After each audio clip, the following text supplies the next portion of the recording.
Hey, welcome to the next episode of Event Ninja News, the place to get hints and tips for your next business event.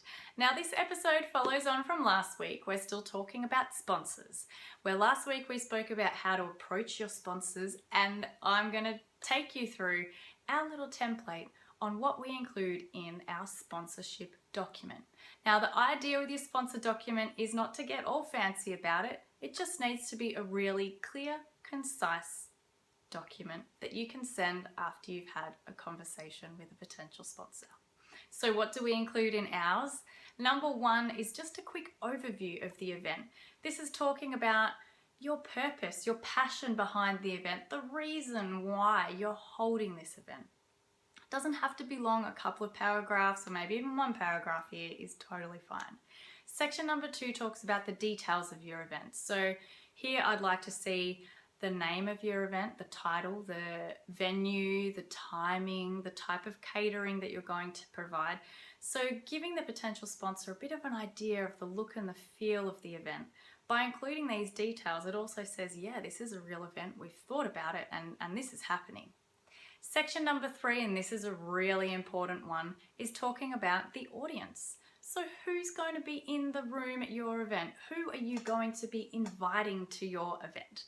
Here you want to get really, really specific, because remember, somebody's going to sponsor or someone's going to partner with you on your event because they want their brand in front of the people in your room. So dot points are going to work really well in this section where you talk about the types of companies, organizations that you're going to be inviting, even the roles within those companies that people hold.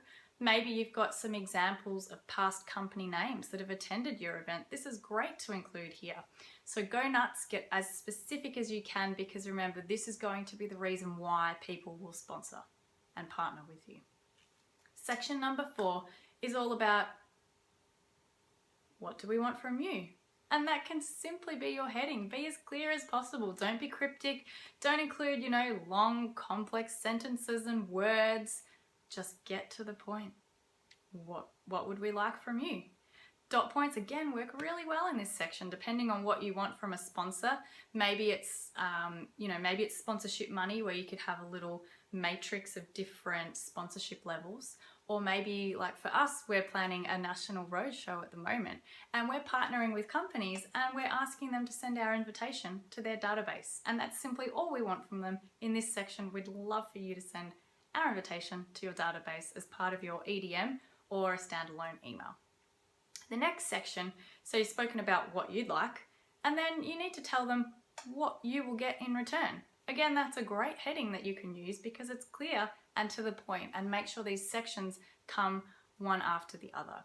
So what do you get in return? Now remember, your event has endless opportunities and things that you can provide potential sponsors and also partners. Now you can Google sponsorship documents and get some ideas from other conferences, from other events. Things like maybe they get contact details of guests in the room. Maybe they can give their brochure to every guest. Maybe they get a 5-minute presentation from stage, or their brand is displayed on the underscreen banner or on a PowerPoint slide that rolls during the event. Whatever is right for your event, and also whatever is right for that potential sponsor. So you might actually change the details here depending on the type of sponsorship you're asking for. So if somebody's giving you, or you're asking for a lot of value from them, then you need to give them a lot of value back. So depending on the win-win exchange. So it needs to correlate and make sure each company is getting a win-win. Now you need to include things here, because you can't just say, oh, we're happy to talk to you about what you might like from the event. You're the one running it. You need to give them some ideas on what you can provide. And maybe you can finish it off by saying, hey, we're open to further discussion and opportunities to tailor a package for you. But you need to come up with some ideas and some points to start the conversation. Don't just leave it open-ended, because you need to do the thinking. You need to do the hard work. You're the one who wants to partner with somebody else. So the next section speaks about maybe some testimonials. Have you got any testimonials from people who have partnered with you before, saying that you're great to work with, you deliver what you promise? And don't worry if you don't have them, because you can build them. run your first event and then get some testimonials from past sponsors that you can then include in future documents. Remember, we can always make every single event better than the last one. Learn from what we're doing and then implement new things. So thinking this way can really help you for future partnership documents as well. And then simply finish it off with a bit of a thank you. Thanks so much for taking the time to consider a partnership with us. Here are our contact details should you need to get in touch. And that's what we include in a partnership document. I really hope this has helped you. If you're including something else that's really working for you, I would love to hear about it. Share it in the comments below, drop me an email, and I look forward to seeing you on the next episode.